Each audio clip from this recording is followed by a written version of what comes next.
बताएंगे आपको ब्रांच के बारे में। वस्तुतः ब्रांच का जो हिंदी मीनिंग होता है वो होता है शाखा।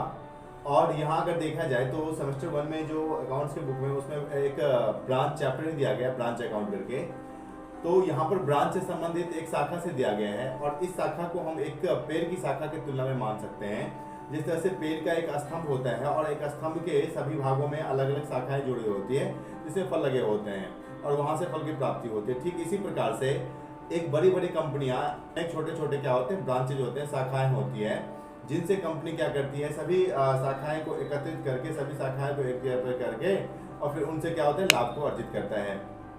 जैसे कि कोई एक बड़ी कंपनी मुंबई में है, उनके छोटे छोटे ब्रांच अलग अलग जगह पे, जैसे दिल्ली में है, कोलकाता में है, हैदराबाद में है, पंजाब में है, इस तरह से अलग अलग राज्यों में उनका क्या है,